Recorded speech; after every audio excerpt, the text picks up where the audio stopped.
एक फिल्म की कहानी बनती है एक स्क्रीन प्ले से, और एक स्क्रीन प्ले तैयार होता है बहुत सारे सीन से, और एक सीन तैयार होता है बहुत शॉट से और बहुत सारे एंगल से।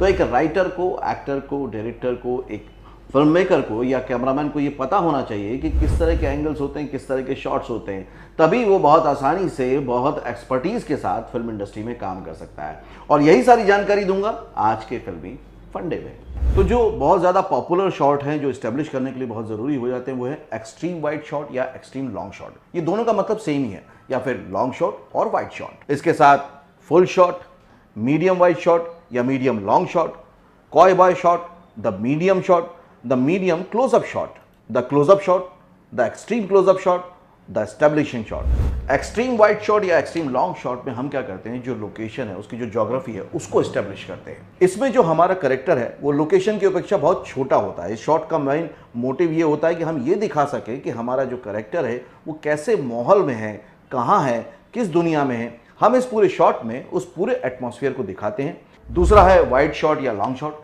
इसमें क्या किया जाता है कि जो कैरेक्टर है उसको और लोकेशन दोनों को एक साथ समावेश करके दिखाया जाता है, जिससे कि दोनों का एक रिलेशनशिप बिल्ट दिखे। वाइड शॉट को मास्टर शॉट भी कहते हैं। मास्टर शॉट को हम एक नई लोकेशन को इंट्रोड्यूस करने के लिए यूज करते हैं, जैसे रेस्टोरेंट, पार्क, डाइनिंग टेबल, और साथ में कैरेक्टर का आपस का क्या रिलेशन है और पोजीशन जो होती है वो भी स्टैब्लिश हो जाती है। अब बारी है फुल शॉट की।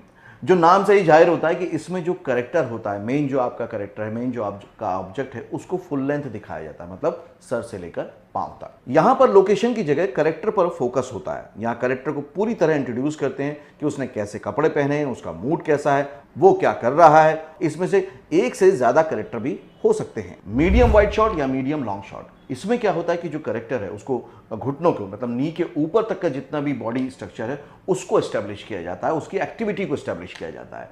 यह मीडियम शॉट से थोड़ा वाइड होता है।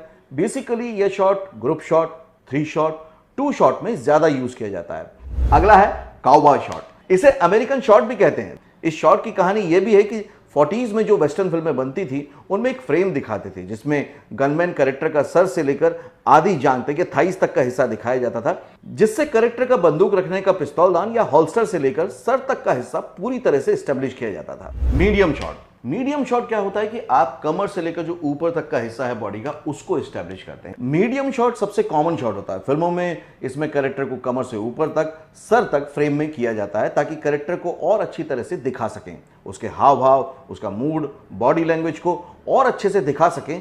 इस शॉट से वो इजी हो जाता है। इस शॉट का यूज ज्यादातर डायलॉग सीन के दौरान किया जाता है ताकि बातचीत के दौरान बॉडी लैंग्वेज, हाव भाव को अच्छे से दिखा सकें। मीडियम क्लोज शॉट, मतलब चेस्ट से लेकर सर तक आपको दिखता है, उसको बोलते हैं मीडियम क्लोज शॉट। यह shot generally face to face conversation के लिए बहुत यूज किया जाता है, जिसमें बॉडी लैंग्वेज के साथ साथ फेशियल एक्सप्रेशन भी बहुत अच्छे से दिखाई देते हैं। क्लोजअप शॉट, मतलब सिर्फ और सिर्फ फेस। इस शॉट में कैरेक्टर का पूरा फेस दिखाया जाता है ताकि दिखा सके कि कैरेक्टर कैसा फील कर रहा है। क्लोज शॉट में दर्शक कैरेक्टर की फीलिंग को बहुत अच्छे से समझ पाते हैं, फील कर पाते हैं, जो कि मिड शॉट में उतना अच्छे से जाहिर नहीं हो पाता, जैसे कि चेहरे पर गुस्सा, आंख में आंसू वगैरह वगैरह। फेशियल एक्सप्रेशन दिखाने के अलावा किसी खास चीज को दर्शकों को दिखाने के लिए भी क्लोज शॉट का यूज करते हैं, जैसे कि टेबल ड्रॉअर से कोई सामान उठाने या बंदूक निकालने का क्लोज शॉट। इन सब शॉट्स को इंसर्ट, कटवेज, कट इन शॉट भी कहते हैं, जिसके बारे में हम किसी दूसरे वीडियो में बहुत डिटेल में बात करेंगे। एक्सट्रीम क्लोजअप शॉट, या इसको कई बार बोलते हैं टाइट क्लोजअप शॉट भी बोलते हैं। इसमें चेहरे के किसी खास हिस्से को दिखाया जाता है, जैसे कि आंख, मुंह, होठ। जैसे मेडिकल रिपोर्ट में किसी खास चीज को मेंशन करना है या किसी बुलेट पर लगा खून का निशान। डिटेल दिखाने के लिए एक्सट्रीम क्लोजअप शॉट बहुत जरूरी हो जाता है। ड्रामेटिक इंटेंसिटी को बढ़ाने में भी इसका यूज बहुत होता है। द इस्टेब्लिशिंग शॉट, जैसा कि नाम से बहुत क्लियर है कि इस्टेब्लिशमेंट ही इस शॉट का मेन काम है।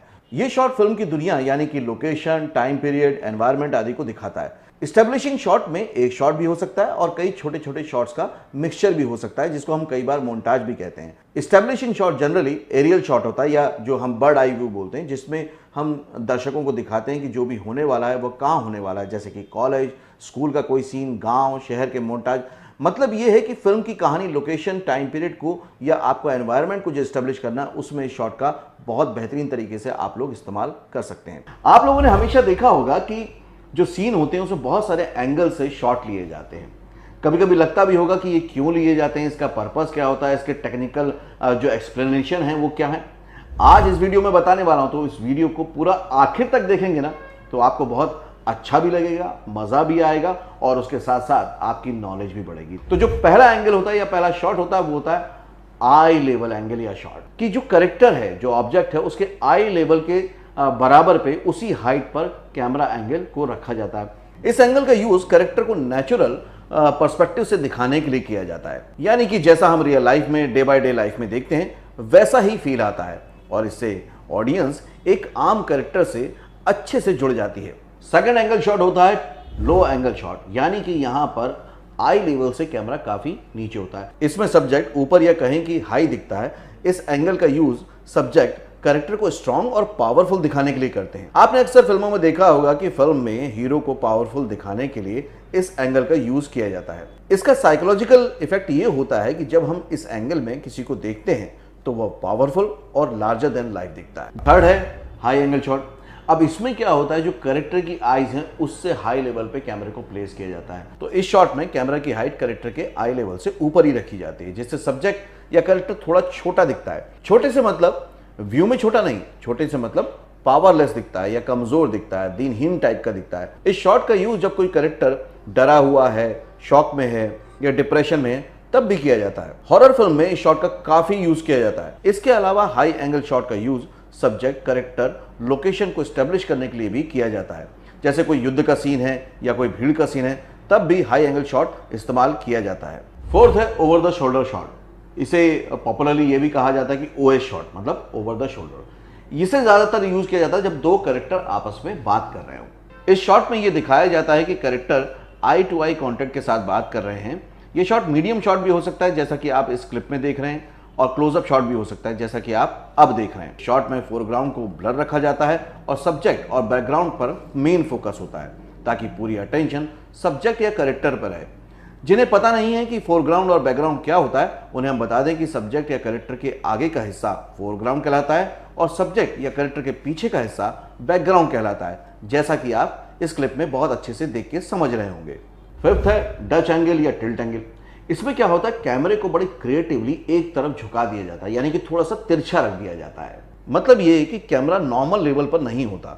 इस शॉट का यूज डिस्ट्रेस, टेंशन या डिसओरिएंटेशन दिखाने के लिए किया जाता है। आसान भाषा में कहें तो ड्रामेटिक थ्रिलर, सस्पेंस और अफरा तफरी का माहौल दिखाने के लिए इसका यूज किया जाता है। सिक्स्थ एंगल बड़ा ही पॉपुलर है फिल्म इंडस्ट्री में, उसको बोलते हैं ओवरहेड शॉट या फिर बर्ड आई व्यू, यानी कि बिल्कुल टॉप एंगल से, जैसे बर्ड आई का व्यू होता है, जैसे कि एक चिड़िया देखती है पूरा नजारा, उस तरह से चीजों को एस्टेब्लिश करना। इस शॉट में उस सीन का माहौल को दिखाया जाता है कि सीन में एक्चुअली क्या हो रहा है। यह सीन ज्यादातर ड्रोन से लिया जाता है। इस शॉट का मेन मोटिव उस लोकेशन और सीन के एटमॉस्फेयर को एस्टेब्लिश करने के लिए होता है।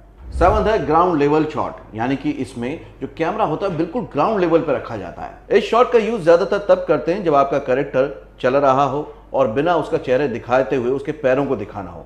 दर्शकों के मन में उस कैरेक्टर के लिए जिज्ञासा जगाने के लिए इस शॉट का यूज करते हैं। आपने कई फिल्मों में देखा होगा कि जब किसी खास कैरेक्टर का इंट्रो होता है तो उसे पहले ग्राउंड लेवल शॉट से दिखाते हैं और उसका फेस बाद में रिवील किया जाता है। तो ये थे 7 types of angles and shots. मुझे उम्मीद है कि इस तरह के टेक्निकल चीजों से आपकी इंफॉर्मेशन बढ़ रही होगी और आपके सपनों को भी उड़ान मिल रही होगी कि बॉलीवुड में एंट्री आप जल्दी से कर पाएं।